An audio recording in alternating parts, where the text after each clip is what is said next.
네, 오늘 하나님 말씀 같이 나누어서 읽겠습니다. 마태복음 15장 7절에서 14절. 마태복음 15장 7절에서 14절입니다.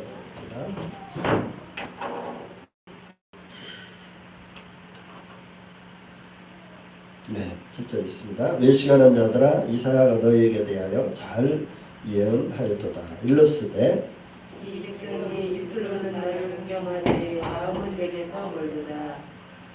사람의 계명으로 교훈을 삼아 가르치니 나를 헛되이 경배하는도다 했느니라 하시고, 우리를 불러 이르시되 듣고 깨달으라. 입에 들어가는 것이 사람을 더럽게 하는 것이 아니라 입에서 나오는 그것이 사람을 더럽게 하는 것이니라. 이에 제자들이 나와 있는데 바리새인들이 이 말씀을 듣고 올리는 줄 아시니라. 예수께서 대답하여 가라사대 심는 것마다 내 천부께서 심으시지 않는 것은 뽑힐 것이니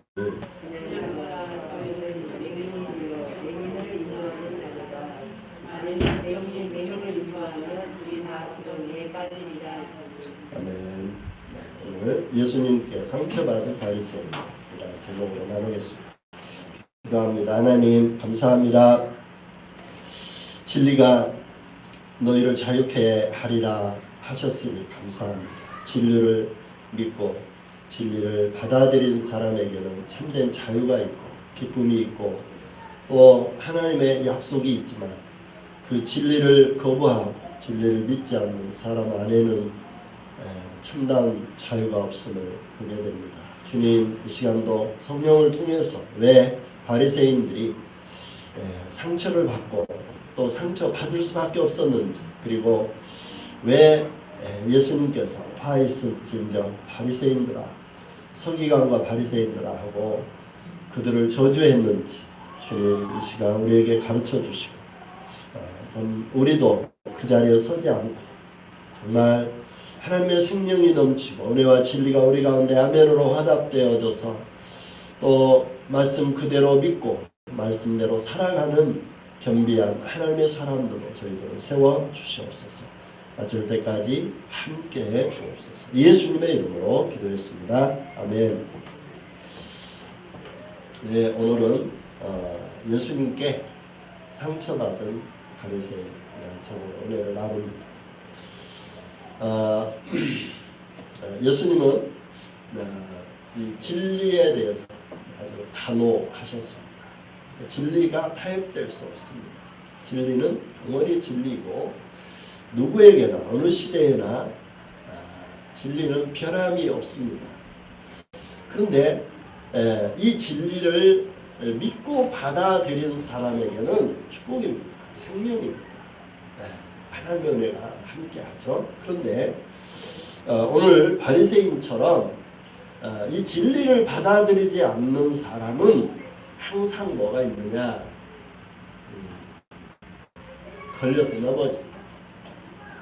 오늘도 보면 말씀에 한번 보겠습니다. 몇 절이냐면 12절 같이 읽습니다. 다시 이에 제자들이 나와 가로되 바리새인들이 이 말씀을 듣고 걸림이 된 줄 아시나이까? 하고 말했습니다. 여기서 걸림은 뭐냐면 실족한다. 여러분 제가 중학교 다닐 때 우리는 중학교를 어디로 다니냐면 산을 넘고 순창 동계 중학교 남원 대강 이쪽에서 경계선인데 남원 대강면하고 순창 동계면 경계선인데 우리 아버지가 순창 동계 국민학교를 나왔어요. 그러니까 어른들이 생활권은 어디냐면 동계 이쪽 남원에 살았지만 그러니까 다 동창들이 동계에 있는 거예요. 그리고 동계 중학교가 이사장이 아버지 친구분이세요. 그러니까 그 대강면 문창 우리 국민학교였는데 그쪽 출신들은 부모들의 결정에 의해서 중학교를 더 먼 대강중학교로 안 다니고 순창 동계중학교 결정을 했어요. 그래서 중학교를 순창 동계중학교 나오고 남은 대강인데 근데 어떻게 해야 하냐면 그때는 차가 안 다녔어요. 버스가 어쩌다 한데 있을까 말까 해요. 그러니까 이 아침에 시간 맞춰서 등교할 수가 없어요. 그래서 돈이 있는 사람은 자전거를 사줘가지고 자전거를 타고 다니게 해요. 근데 우리는 자전거 살 돈이 없었나 봐요. 부모들의 문화적 혜택을 못 받았어요. 그래서 어떻게 했냐, 걸어가야 돼. 그런데 걸어가면 산을 넘어서 길도 그냥 말 그대로 오솔길. 그런데 오솔길은 봄, 가을, 겨울은 그나마 괜찮아요. 근데 이제 약 늦봄에서부터 초가을까지 오솔길의 특징이 뭐냐면 밤에 이슬이 와요. 여러분 아시나요? 이슬이 맺혀있는 오솔길을 걸으면 어떻게 돼요? 신발이요. 완전히 그냥 물창나요. 그러니까 걸어서 오솔길을 가면 좋든 싫든 신발이 다 젖어버려요. 그냥 바지 무릎 있는 데까지 다 젖어버려요. 왜요? 이슬이 그 오솔길에 그 풀마다 이슬이 그냥 시작부터 끝까지 그냥 계속 그 풀이 있기 때문에 그 오솔길을 가려면은 신발이 안 젖을 수가 없어요. 그리고 1시간 이상 걸어야 해요. 그러니까 좀 늦을라 싶으면 뛰어가야 돼요. 그래서 가방을 이렇게 한쪽에다 어깨에다 걸고 이렇게 하고 뛰어가요. 막 뛰어가요. 그래서 제가 건강하는 거예요. 그 한참 클 때잖아요. 청소년들이 중학교 때 초등학교 졸업하고 중학교를 그쪽으로 왔습니다. 그러니까 막 2년 동안을 참 막 뛰어다녔어요. 그래서 올라갈 때는 이제 뛰어갈 수 없으니까 걸어서 올라가서 내리막 시작하면은 그냥 요 벽에서 그냥 평평한 길 올 때까지 그냥 뛰어서 내려. 그냥 발이 그렇게 뛰었습니다. 이게 길이 유일한 길이죠. 그런데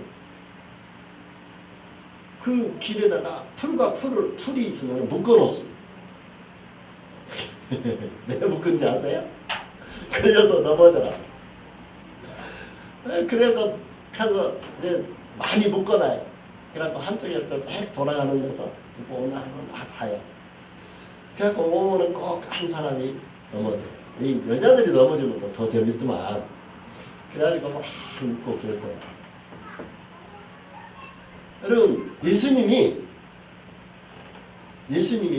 진리이시고 예수님이 말씀하시는데 바리새인들이 걸림이 됐다.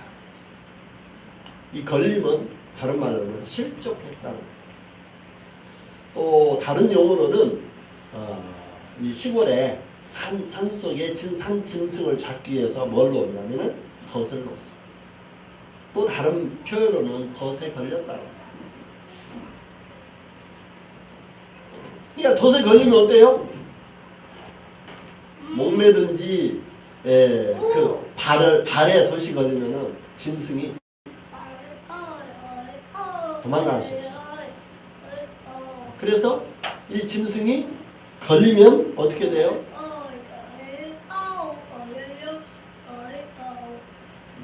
우리 가온이가 예배 들고 싶은데 입을 마스크를 써야 되는데 안 쓰고 저렇게.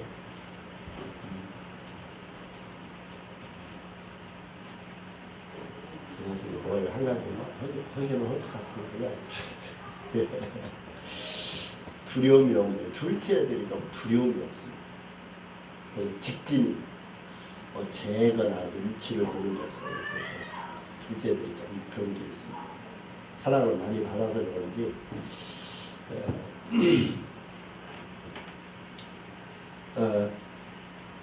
제자들이 예수님께 와서 말씀하는 겁니다.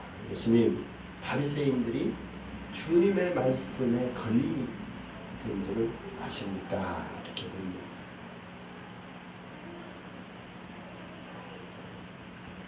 그러니까 예수님이 뭐라고 하는지 아세요? 자, 심는 것마다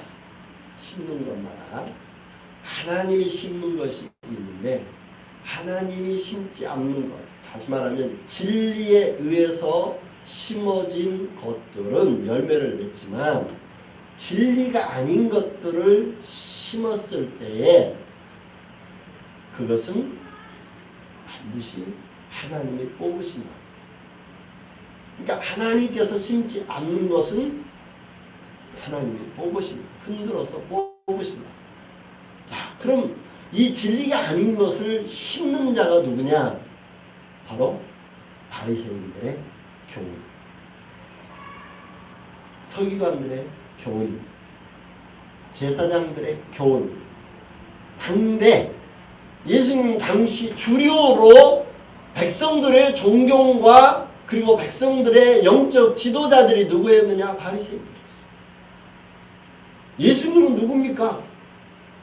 족보도 근거도 없는 굴러온 돌입니다. 이해하시죠? 굴러온 돌. 어느 누구도 라이센스를 자격을 인정한 적이 없어요. 그런데 와서 예수님이 판을 치려고 해요. 그러니까 어때요? 사람들이 받아주겠어요? 아니요. 그런데 중요한 건 뭐냐면 예수님이 가르치시는데 근거가 뭐냐? 네가 뭔데 가르치냐? 근데 오늘 본문의 내용은 15장 1절부터 쭉 살펴보면 뭐냐면 예수님과 제자들이 손을 안 씻고 밥을 먹어요. 이것은요, 모세의 율법과 그리고 전통, 대제사장들, 그리고 바리새인들, 그리고 서기관들의 이 정결케 하는 의식을 율법을 잘 지키고 하나님을 잘 따르기 위해서 정해놓은 그러한 어떤 사람들의 교훈, 덕망이 있는 바리새인이나 제사장이나 그리고 서기관들의 이 가르침, 그러니까 율법을 뭐 613가지인가 뭐 그 율법을 나눠가지고 그것에 의해서 세세하게 더 잘 지키라고 하는 율법을 더 잘 지키도록 하는 그러한 돕는 가이드라인이 있었어요. 가이드북이 있었어요. 그러니까 뭐냐면 율법을 더 잘, 주일은 안식일을 기억하여 거룩히 지키는 그 법 해가지고 뭐 오리는 가지 말고 또 무공 일이 그럼 뭐냐? 곡식을 알을 까는 거, 타작하는 거, 이것은 일이 된다는 거예요. 그렇게 하면 안 된다는 거예요. 등등 그런 것을 위주로 해서 율법을 잘 지키는 방법 해서 세세 조항들을 정해놓고 그것을 가르치는 거예요. 그러면서 뭐예요?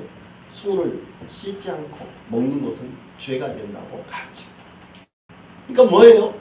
율법에도 없는 내용인데 율법을 더 잘 지키라고 제사장들이 종교 지도자들이 결정한 내용들.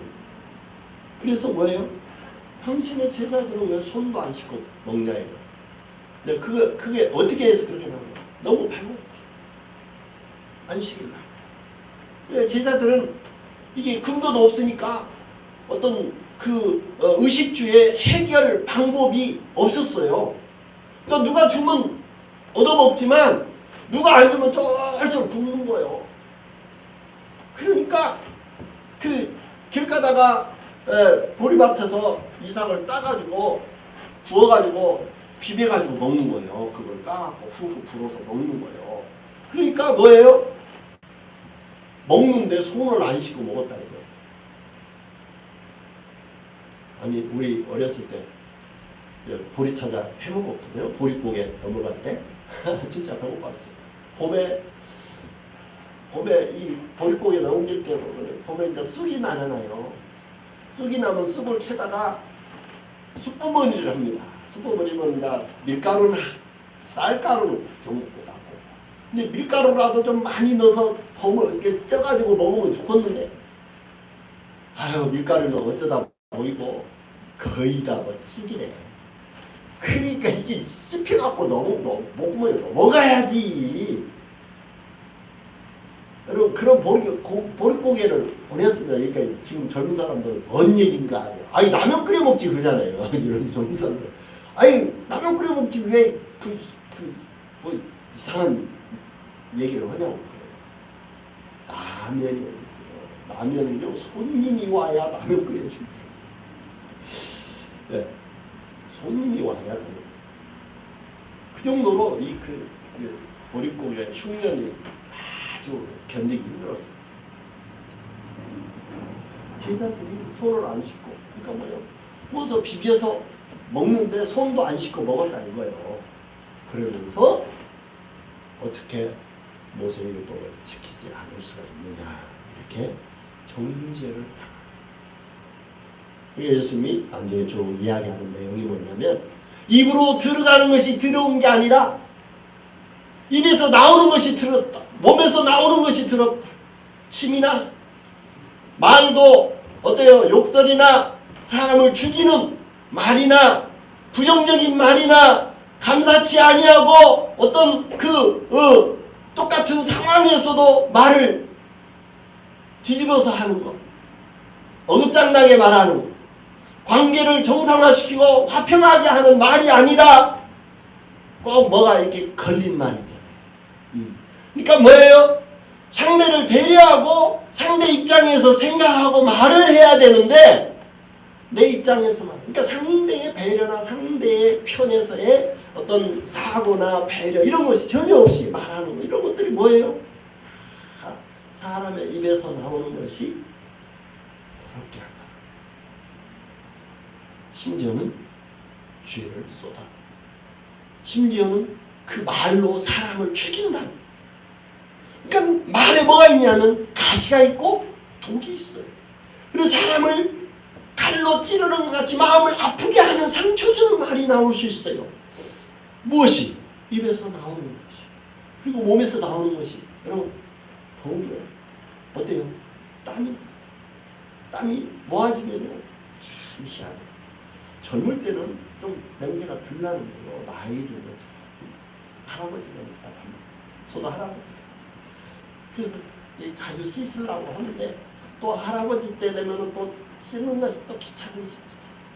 그러니까 몸에서 더 냄새 날 수가 있어요. 그러니까 더 자주 씻어야 되는데, 그러니까 애들이 할아버지 냄새 난다고 그럴 수 있습니다. 여러분 그런 것처럼 이 예수님 시대에도 제자들의 행태를 가만히 눈여겨보고, 그러니까 뭐냐면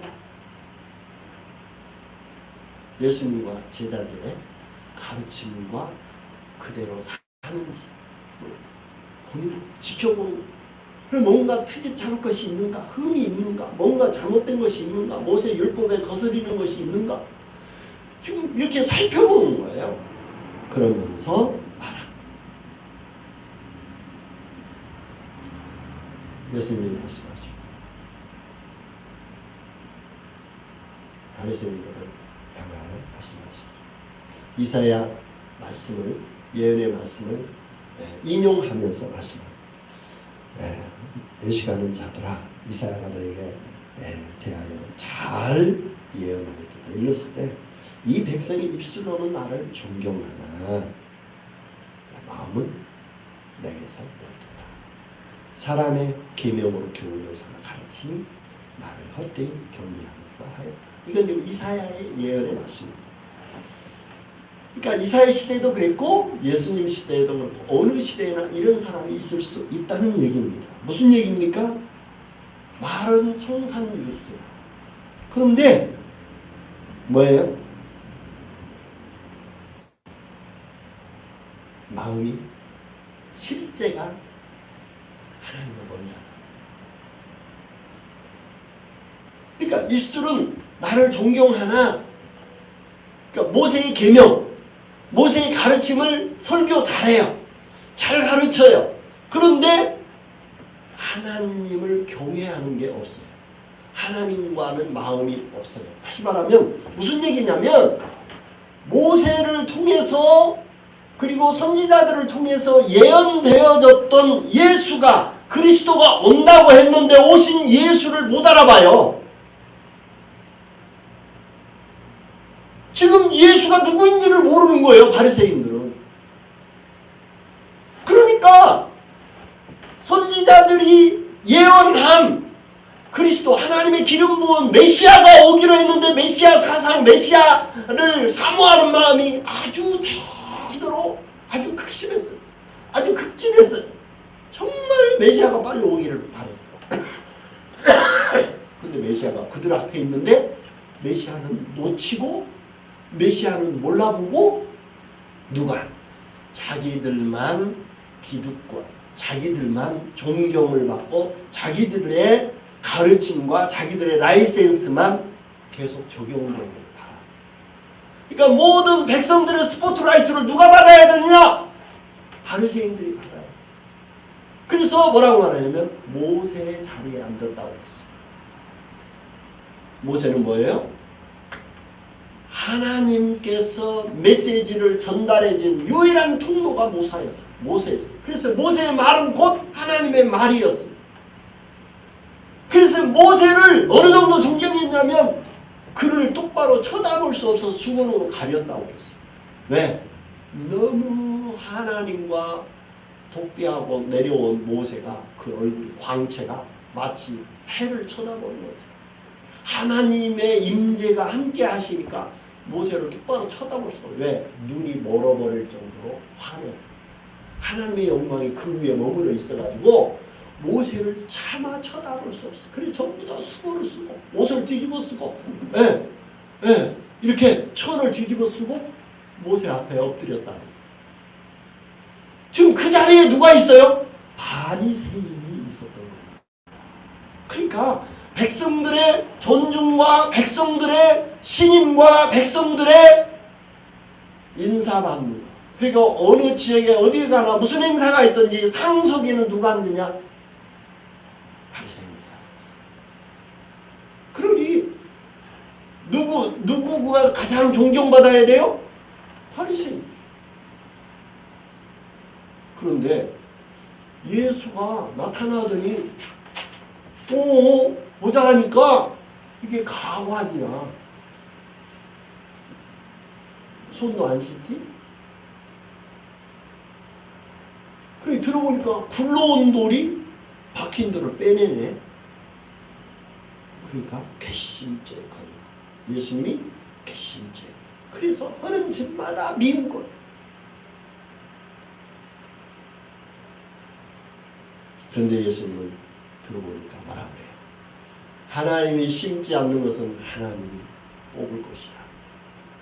다시 말하면 사람의 교훈으로 심는 것, 하나님께 오지 않는 모든 것은 하나님 흔들어서 뽑으신다. 예수님이 가르치는 그렇습니다. 그러면서 바리새인들이 예수님의 하신 가르치신 교훈이 뭐예요? 걸림이 됩니다. 마치 돌에 걸어가다가 돌풀이에 무심코 걸어가는데 없는 줄 알았더니 돌풀이가 딱 걸려가지고 돌풀이에 걸려서 넘어지고 발이 삐고 넘어진 거지. 걸려 넘어지고. 예수님의 교훈은 이처럼 예수님이 말씀하시기를 나는 길이요 진리요 생명이니 나로 말미암지 않고는 아버지께로 올 자가 없다고 하시면서 이제는 예수님이 하나님과 하나님께로 가는 유일한 길, 유일한 통로가, 유일한 생명이 예수님 자신이라는 거예요. 그러니까 뭐예요? 기생세대, 기득권이 있는 모든 이 세상의 세대를 전부 다 무시해버린 거예요. 예수님은 자기가 진리이기 때문에 그 진리에 타협을 하지 않았어요. 그래서 예수님께로 오는 사람은 누구든지 받아들였지만 예수님을 대적하는 바리새인이나 제사장들은 가차없이 예수님께서 저주를 내렸어요. 그래서 마태복음 23장에 보면 화 있을진대 서기관들과 바리새인들이여 하면서 8번이나 계속 반복해서 화 있을진저 바리새인들이여 화 있을진저 서기관과 바리새인들이 하면서 계속 마태복음 23장에 말씀합니다. 근데 그 근거가 있습니다. 근거가 있어요. 그들은 영적 소경이었고요. 교만했고, 그리고 오늘 말씀처럼 모세의 자리에 앉아서 존경만 받았지 사람들의 스포트라이트를 받고 인사를 받고 존중을 받고 그리고 사람들의 존경을 받으려고는 했으나 그리고 말씀은 가르쳤으나 실제로 자기들은 말씀대로 살지 않았어요. 그러니까 뭐예요? 다른 사람에게 무거운 짐은 계속 지워졌지만 자기는 손 하나 까딱하지. 그러면서 예수님 말씀합니다. 섬김을 받으려 하는 자는 자기를 낮추고 섬겨야 된다고 하세요. 바리새인은 섬길 것이 없었어요. 예수님이 뭐라고 말씀하세요? 사람의 교훈, 바리새인들의 누룩을 조심하라고 했어요. 누룩이 뭐예요? 부패하게만, 썩게 만드는 이스트. 빵을 부풀게 하는 거죠. 네. 사실 그 누룩이 오늘날로 말하면 효소예요. 효소. 그러니까 약간 상한 것 같지만 적당한 효소는 어때요? 우리 몸에 소화, 아주 유해균이 아니라 유산균, 아주 우리 몸에 그 안에 있는 장이나 위나 장에 들어가서 그 나쁜 유해균을 싸워서 이기게 하는 그런 아주 유익균으로서 장을 튼튼하게 해주는, 몸을 튼튼하게 하고 아주 이롭게 하는 그런 아주 좋은 균입니다. 그런데 문제는 뭐냐면 이 바리새인의 누룩을 조심하라. 바리새인들의 교훈을 조심하라. 왜? 그들은 천국 문을 걸어 잠그고 자기들도 못 갈 뿐 아니라 들어가는 사람까지 방해한다는 거예요. 그러니까 뭐예요? 배후에는 사단이 있다. 바리새인들은 하나님이 불러 세운 하나님의 사람들이 아니에요. 종교 지도자로 자기들은 기득권에 딱 앉아 있었고 모든 사람이 자기들을 존경하고 모세 율법을 가르치고 지키는 랍비 선생 스승으로 존경을 받으려고 해서 많은 사람에게 시장에서 인사받고 시장 어귀에서 기도하고 보는 사람들 앞에서 막 기도하는 것을 막 보여줬어요. 그러나 그들의 삶은 형편없습니다. 기득권, 자기들에게 돌아갈 이런 것에는 아주 빨랐지만 다른 사람들, 불쌍한 사람, 과부 이런 사람들을 돌아보는 일에는 전혀 무관심이 없어요. 그러니까 그들에게서 정의, 즉 하나님의 긍휼과 하나님의 자비와 하나님의 사랑을 느낄 수가 없었어요.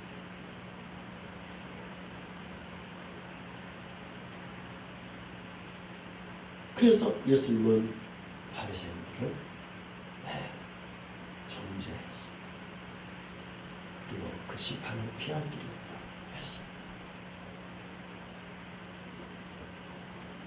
했습니다. 말씀 한 구절 찾아보겠습니다. 마태복음 16장 바로 옆에 장인데요. 16장 1절에서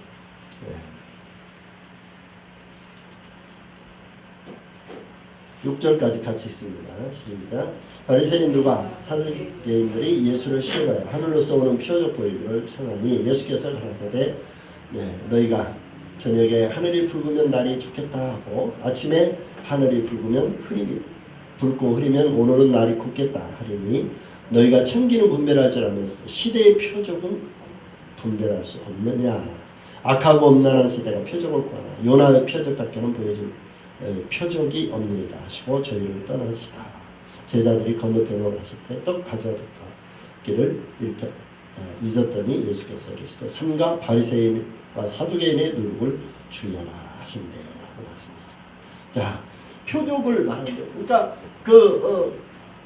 저녁 때 황혼대 이렇게 황혼해 주변에 붉게 불면 다음 날은 맑겠다 이렇게 본다는 거죠. 그러니까 하늘의 천기를 보고 하늘의 모습을 보고 내일 날씨는 점칠 수 있는데 중요한 건 뭐예요? 시대의 표적은 뭐냐? 시대의 표적은 뭐예요? 예수님 시대에 예수님이 표적으로 왔어요. 표적 자체가 목적이 아닙니다.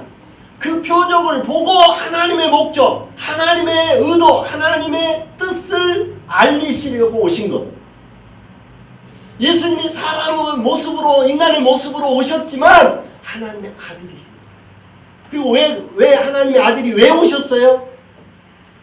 하나님의 어린 양으로 과거, 현재, 미래 인류를 구원하실 속죄 양으로 오신 거예요. 희생 제물로 오신 거예요. 그래서 양과 피로, 소나 양이나 비둘기 피로가 아니라 제사, 구약의 제사법으로가 아니라 예수님이 영원한 단번에 희생 제물로 온 인류의 속죄 제물이 되어주시기 위해서 오셨습니다. 그러니까 예수님은 십자가에서 그 표적을 나타내셨어요. 이루셨습니다. 그리고 예수님이 바로 메시아요, 그리스도, 하나님의 기름 부음받은 하나님의 아들이신 것을 확증하시고 그 아들을 통해서 누구든지 죄사함을 받게 되고 의롭게 되는, 그래서 의인은 없나니 하나도 없으나 예수 그리스도를 믿는 믿음을 통해서 하나님의 의가 나타나서 믿음으로 믿음에 이렇게 하나니 오직 의인은 믿음으로 말미암아 살리라. 예수님의 의가 되게 하셨어요. 그래서 그 예수님의 의만 믿어야 돼요. 그래서 예수님을 믿는 사람을 하나님이 의롭다 하시는 거예요. 그래서 우리는 예수님을 믿습니다. 그래서 우리가 의로워서가 아닙니다. 우리는 우리 스스로 의로워질 수 없습니다. 우리 노력으로도 안 되는 겁니다. 우리는 본질이 죄로 태어났어요.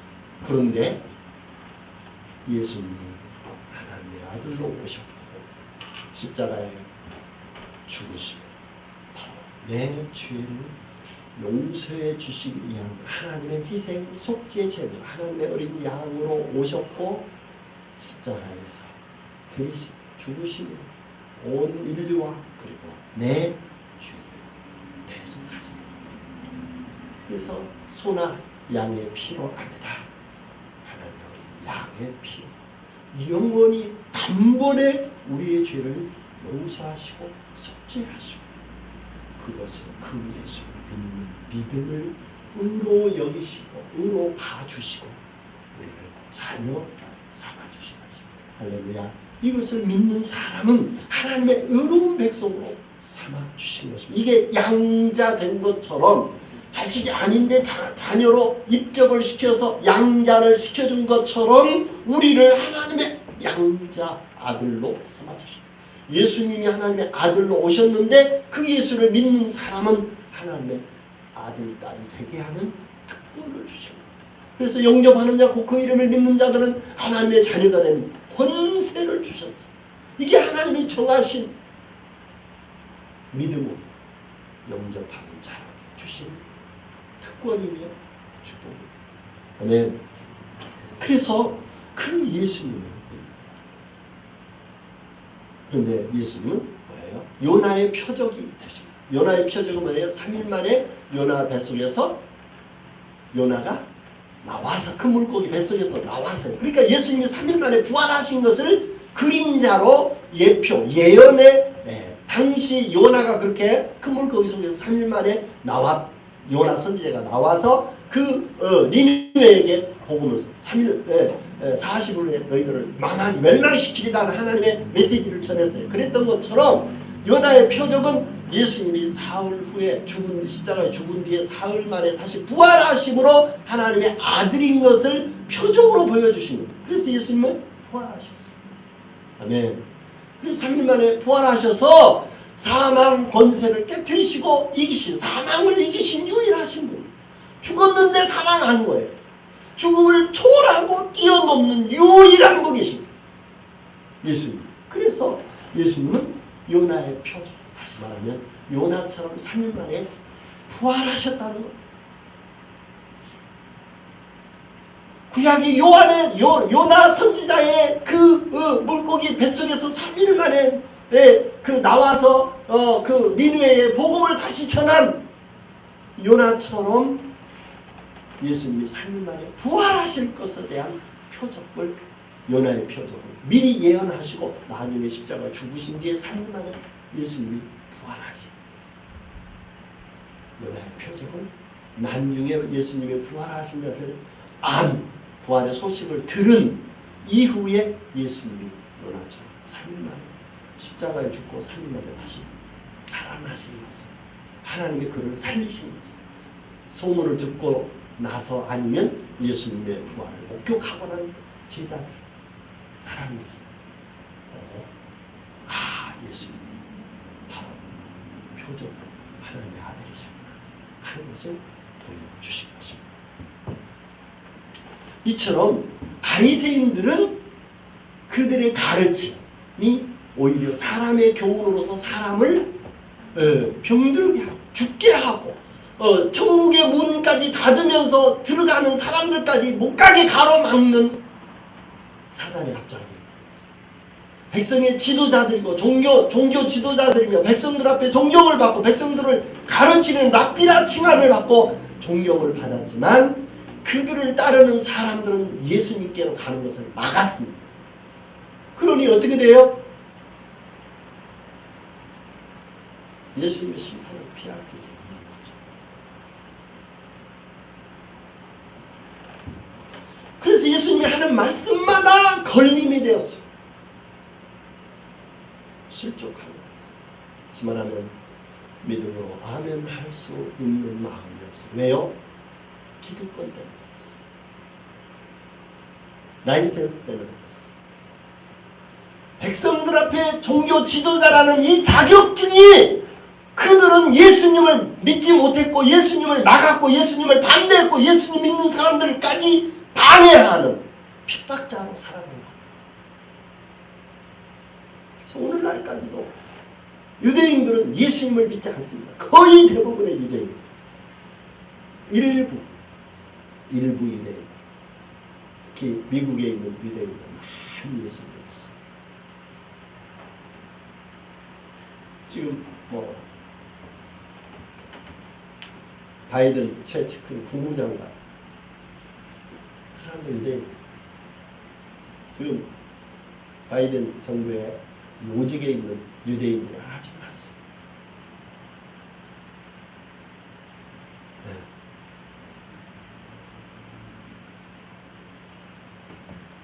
미국에 있는 유대인들은 예수님을 많이 믿습니다.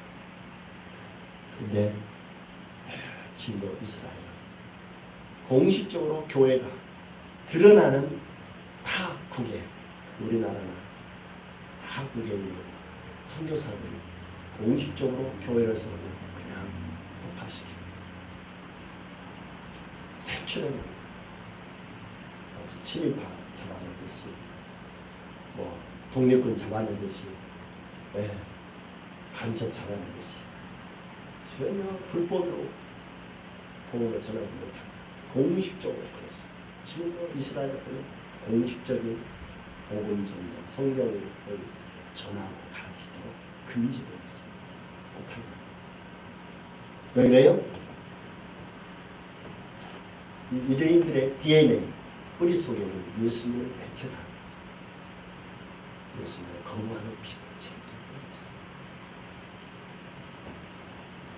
있습니다. 제가 이스라엘 갔을 때도 그 예루살렘 그 성벽이라고 있습니다. 유대인들과 이스라엘 사람들과 외국 여성을 놓고 또 이 바리새인 짐으로 가는 랍비들 검은 옷을 입고 수염을 랍비들은 다 자연스러운 수염을 이렇게 깎지 않습니다.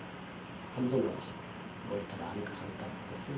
그래서 머리들이 대부분 이렇게 길고 검은 옷을 입습니다. 이렇게 하얀 쓰고. 근데 거기서 기도하는데 이 이스라엘 사람들 기도하냐?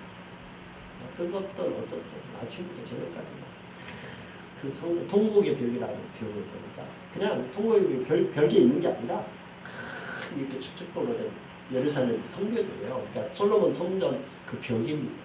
남아있는 그쪽에서 들어가는 사람마다 입구에서 이 하얀 그 이렇게 모자를 쓰게 나눠줘요. 이렇게 여행객들도 많고 그래서 저는 이제 거기 가서 기도도 잠깐 하고 사진도 좀 찍고 어린 애기들 어려서부터 애기들도 어린 애기들도 들고 와서 서로 뭐 기도해요. 근데 우리는 눈 뜨고 기도해요. 눈 감고 기도해요. 그 사람들 눈 뜨고 막 침을 치면서 막 그래서 기도. 근데 랍비가 됐건 이스라엘이 됐건 또 외국에서 순례객이 됐건 거기서 같이 기도. 나라 잃은 서름이 엄청 컸다. 다시 말하면 예수님을 죽인 그 피의 대가가 약 2000년 동안 유대인 이스라엘 나라가 없었어요. 생각해보세요. 우리나라 36년도 지겨운데 2000년 가까이 1900년 동안 나라 없는 서름을 살았다고 생각해보세요. 어마어마한 고통. 그래서 이스라엘은 피로 나라를 세웠기 때문에 지금도 못해요. 지금 팔레스타인 얼마 전에도 엄청나게 까부시잖아요. 그죠? 엄청나게 박격포 하나 쏘면 미사일 10발 이상 쏴.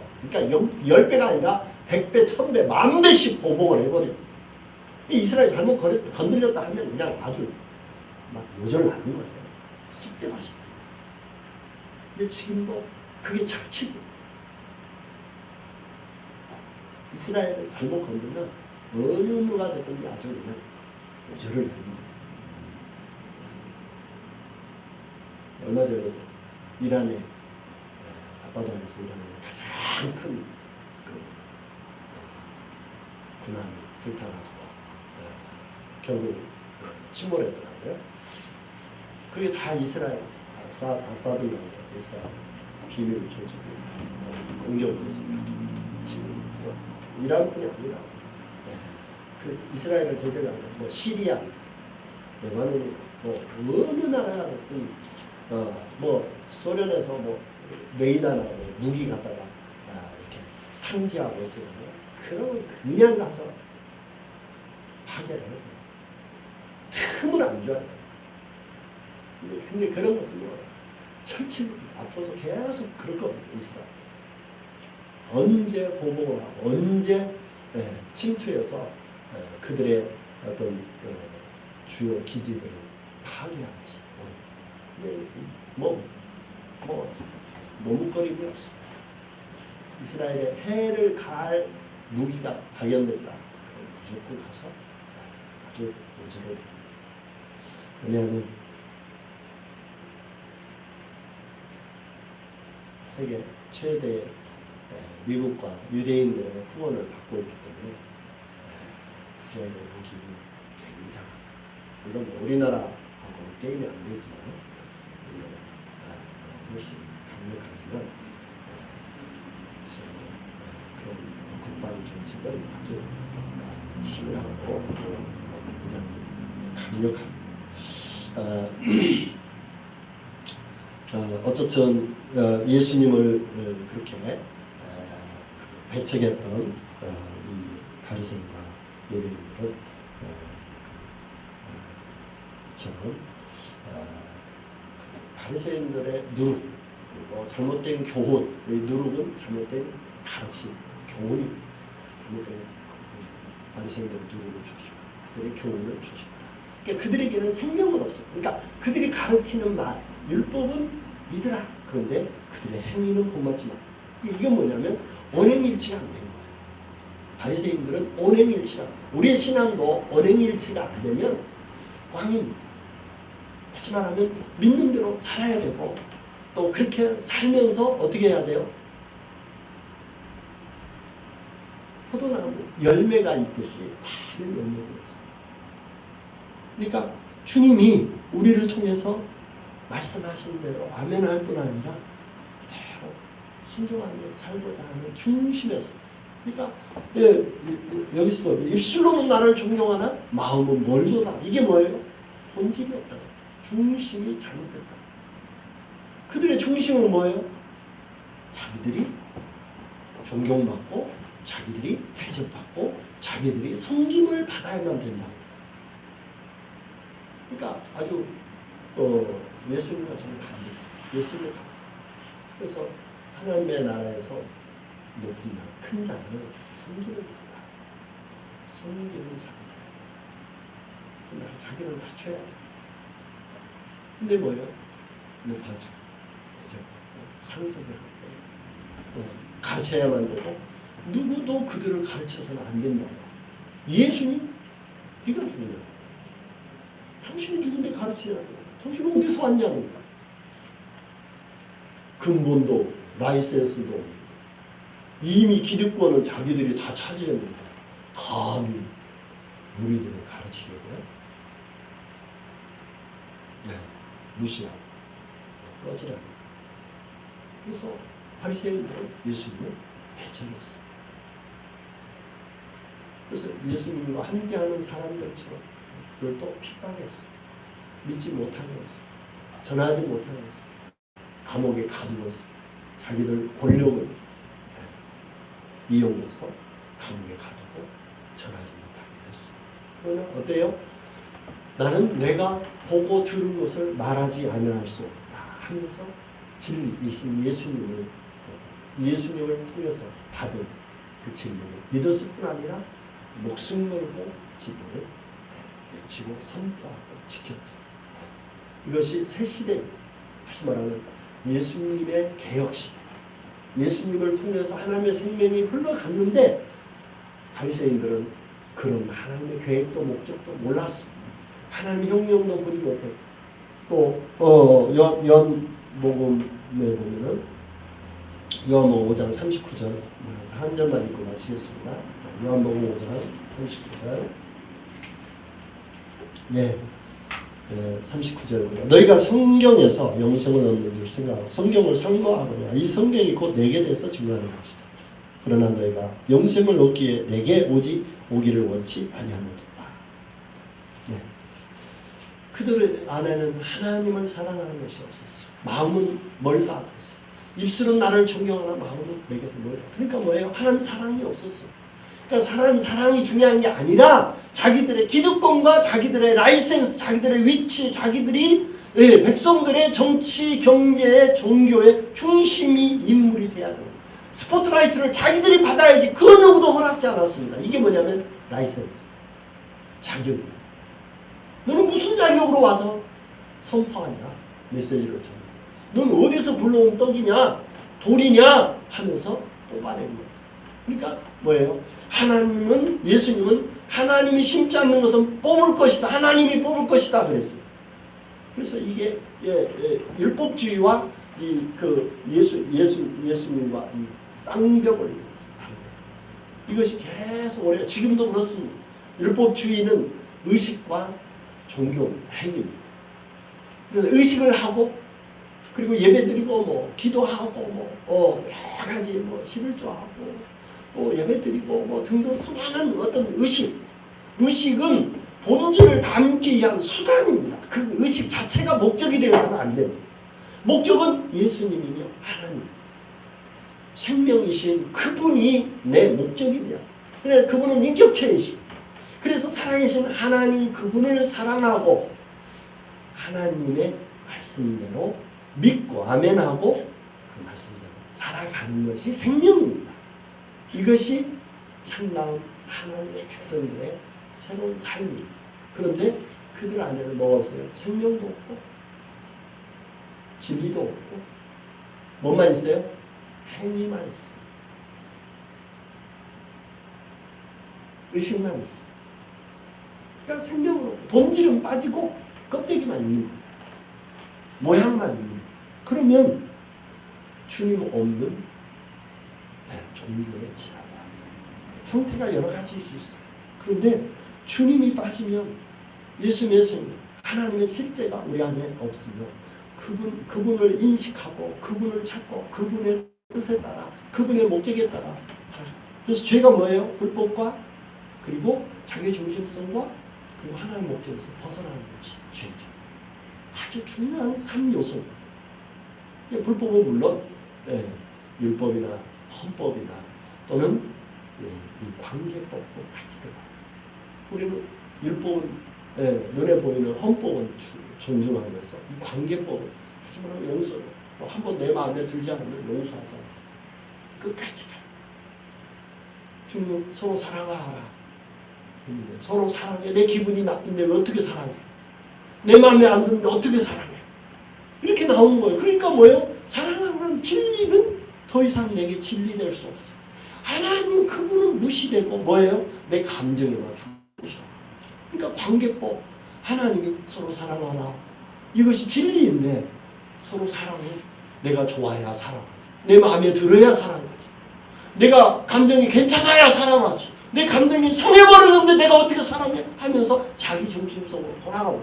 그러면 어떻게 돼요? 하나님 목적에서 벗어날 수밖에 없어요. 하나님과 상관없는 거예요. 그런데 그걸 지켜야 해요.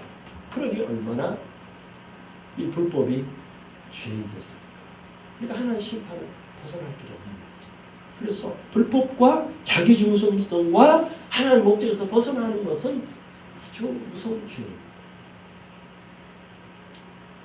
그런데 바리새인들은 영적 소경이었기 때문에 몰라요. 그래서 예수님이 말씀합니다. 소경을 인도하면 둘 다 구덩이에 빠진다. 멸망한다는 거죠. 천국에 자기도 못 들어가려고 하는 사람도 막는 거예요. 그래서 함께 지옥이 떨어지는 거예요. 그렇게 돼서는 안 되는 거죠. 그래서 뭐예요? 예수님이 바리새인들에게는 뭐가 됐어요? 거인이 됐어요. 그래서 바리새인들이 상처를 무지하게 받았어요. 물론 바리새인 중에 사도 바울이 구원받았어요. 사도 바울은 부활하신 예수님이 직접 그에게 나타나셨어요. 그리고 구원하셨어요. 그리고 이방인을 위한 사도로 부르셔서 쓰셨어요. 바리새인들 중에도 쓰임받은 사람이 있었어요. 그러나 대부분의 바리새인들은 예수님을 믿지 않았어요.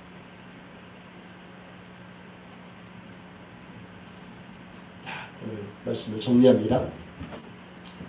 바리새인들은 예수님의 상처를 받았어요. 진리를 확고합니다.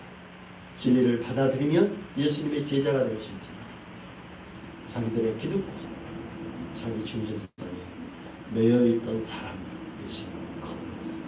아니 대적했습니다. 아니 핍박했어요. 예수님이 자기들 수하에 들어오라는 거예요. 예수님이 자기들에게 무릎 꿇으라는 거예요. 예수님은 더 이상 백성들의 지도자가 아니라는 거예요. 그래서 예수님을 무시했어요. 그리고 예수님을 대적했어요. 예수님은 심지어 똥파리의 왕, 귀신의 왕이라고 그랬어요. 그러니까 뭐예요? 예수님 저주했고 예수님을 받아들이지 않았어요. 그것이 오늘날까지 오고 있습니다. 율법주의에 빠져 있으면 그렇게 속용되고 자기도 구덩이에 빠지는 거죠. 다른 사람도 함께 멸망하는 거죠. 우리는 바리새인들의 누룩 교리를 조심해야 돼요. 그래서 우리는 생명 대신 주님 그분을 신뢰하고 또 그분을 사모하고 그분의 뜻과 목적에 따라 살아가는 그래서 깨어있는 영적 민감하게 주님 따라가는 주님의 제자가 되어야 되겠습니다. 오늘은 상처받은 바리새인들에 대해서 왜 그들이 잘못됐는지 약간 좀 살펴보았습니다.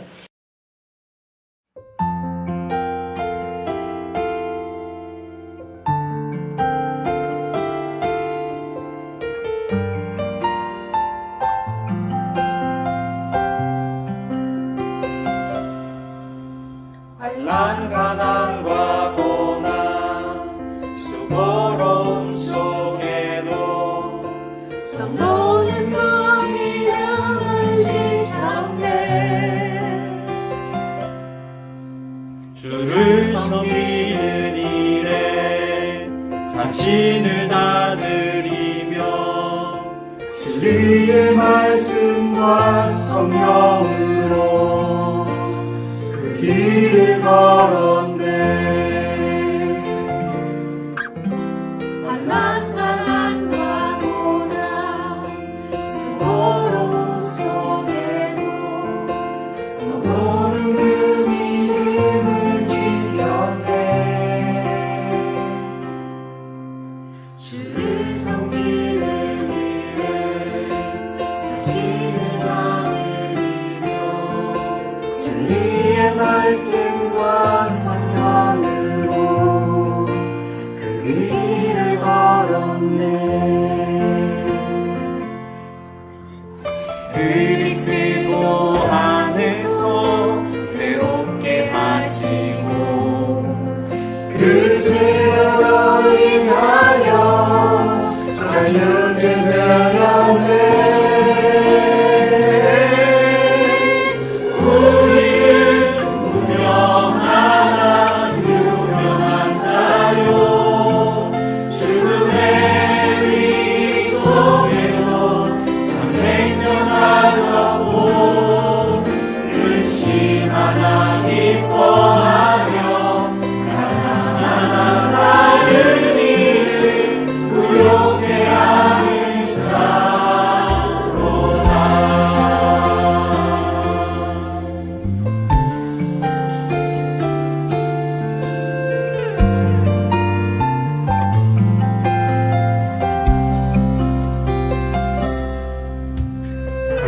가난과 고난 조로움 속에도 성도는 그 이름을 지켰네. 우리 प्रभु को सेवामा अर्पण गर्दै आफूलाई 어디니 님디니 비냐사노 오고 크로크로소 가오